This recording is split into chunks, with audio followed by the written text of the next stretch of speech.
I I was totally on my A game, totally prepared, ready to just do what I need to do tonight. And then I got thrown for a curb. I'm just wanting to acknowledge two people that are in the chat. A woman by the name of Hawa Abdullah and a gentleman by the name of Harold HB Branch. Uh, Hawa and HB, they are parents with teenagers, but they used to be in my program, in one of the many programs that I did when they were in high school.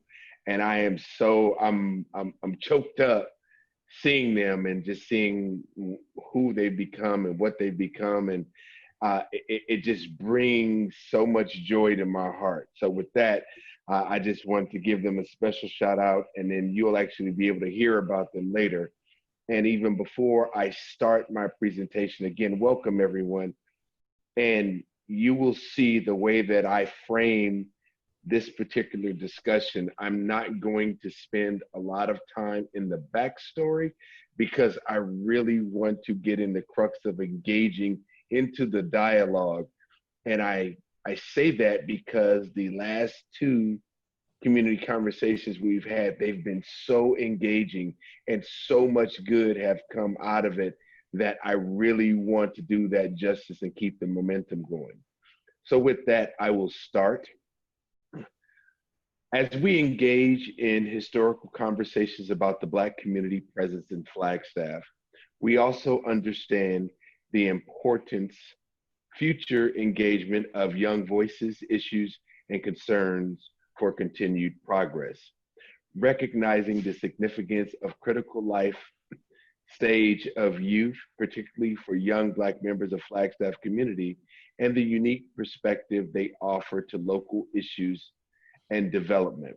We also recognize the importance of continuously engaging young people and their perspectives on the development of the Black community in Flagstaff. That is the issue statement that we're speaking here tonight. And I'm going to, if the policy brief, it is included in the actual chat. So I'm not going to read it all. I want to talk about it and summarize it in my own words so that you all, we can get to the actual conversation. So one of the things is we take the issue statements and we provide some background narrative. So when you're trying to frame, if you look at the data boxes and you look at the quick quick issues and concerns, the quick facts boxes, you will see some statistics that I included in my brief in terms of Black students being 2% of total school suspension, etc. Uh, one of the things that I really want to draw your attention to is the census data, where when you look at the last census data, when you're looking at Black populations, and then there's another category of multiracial uh, populations. I believe that there are certain individuals who would normally classify as Black that are in that. So you have to look at it in it as it, yeah, look at it in its entirety in order to come up with the relative number. So I found out, and I'm going to get to that in a second, by not being a native, you come and you have to try to figure out what's going on. You have to take the time to talk to people. You have to take the time to really understand who's doing what and for how long. And one of the things that I found that was absolutely amazing is that the city of Flagstaff has already been doing the work necessary to ascertain the information that we're here tonight to actually try to talk about, and that will go into policy and ultimately the strategic plan. And our own mayor, Mayor Coral Evans, she spearheaded an amazing committee. When you look at under the background, you have Mr. Musselman, the chief of police.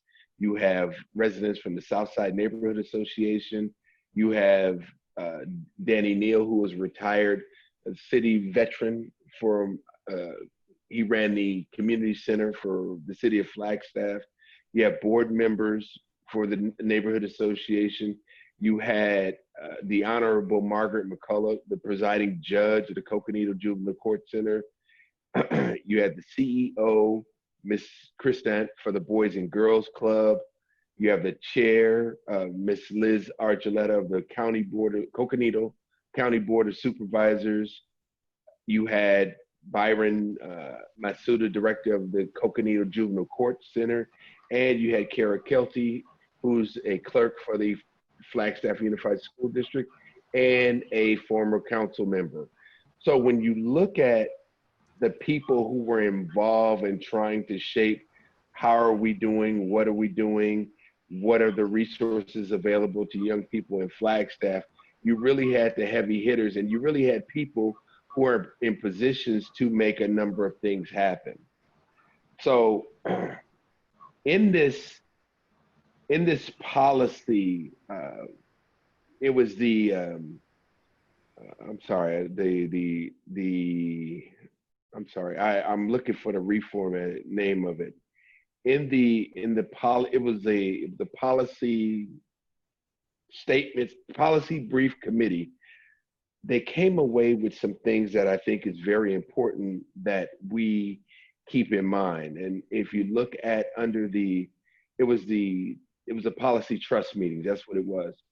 When you look at the results under family experience, economic challenges, and the general inclusiveness.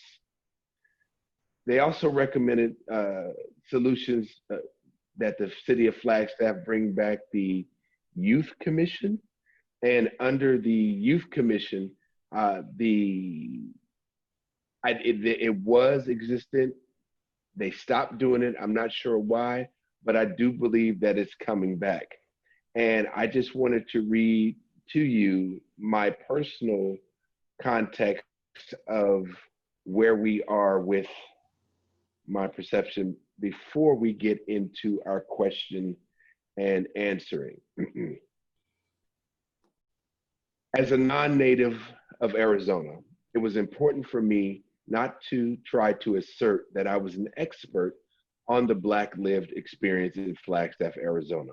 Instead, I chose to immerse myself into the subtle remnants of the once distinctive and well-defined Black community in an attempt to gain a better understanding of the rich history and the current climate as it exists in 2020. If I'm truly being transparent, and I am, the initial reaction to me was met with the squinty eye and arm's distance from key stakeholders in the Black community. Now I'm going to qualify that. Miss Deb looked at me with a squinty eye, Miss Bernadine, the mayor, they were like, okay, I don't know you guy, what do you want? Fair enough, okay, I'm an outsider. Oh, it's okay to look at me like that. And then when you ask the question why, you have to understand the longitudinal Black residents of Flagstaff have seen many people come and go. They promise you the world, they get some experience, and ultimately they'll take the next train smoking out of Flagstaff, and yet the people who've been there for a long time are still there. And I understand that, especially with the transitional population of Northern Arizona University. You have to understand, you only have those students and what we found is some faculty for a finite amount of time. And there's a constant retraining and reintroduction of new people because of that transitional state of that particular institution. One could argue that many of the descendants of the Black families in Flagstaff have chosen to leave as well. So why should I become so invested being in Phoenix?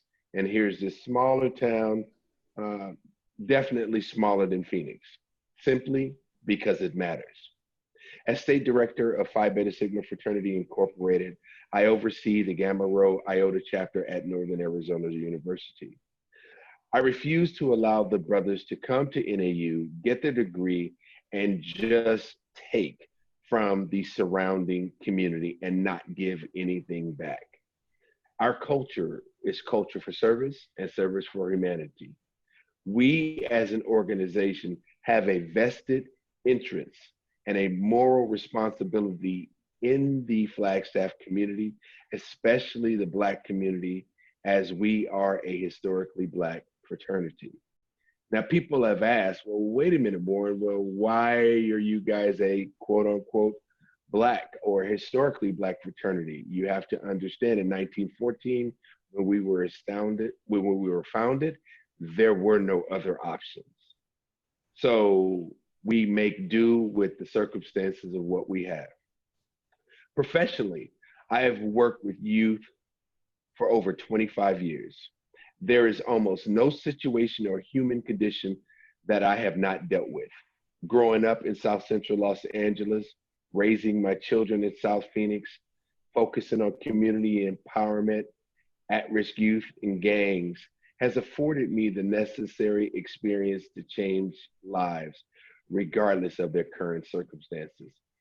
I meant I mentioned to you earlier that I had two of my former students, Hawa Abdullah and HB. When we come back into the larger group, you can definitely ask them questions, and they may share their experiences as well. But when I operated and I don't anymore, the Warren J. Brown Foundation for Youth, 97% of my students graduated high school.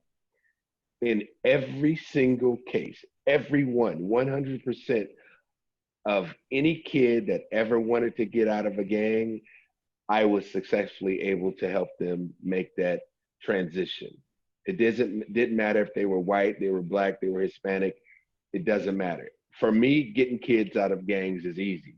And I will be happy to share that, but I want us to concentrate on the questions more so. And in all incidents of violence, I'm talking about gang shootings, I'm talking about where people have been killed, drive-bys, riots, race riots on school campus. Whenever I was called in to intervene in those crisis situations, I was 100% effective at zero recidivism. So what that means is if I got involved, it was going to get better. And we could talk about those strategies and why I was successful, and my record shows. And with that, the last thing that I wanted to allude to is that there was no need for me to come in and try to recreate the wheel because it's already been done. And again, you have the document, it's in your chat. Please refer to the Flagstaff Community Policy Trust that was done in the summer of 2017. It's a beautiful thing to see that work that was done then that's still being worked on today and serves as the basis for what we're talking about tonight.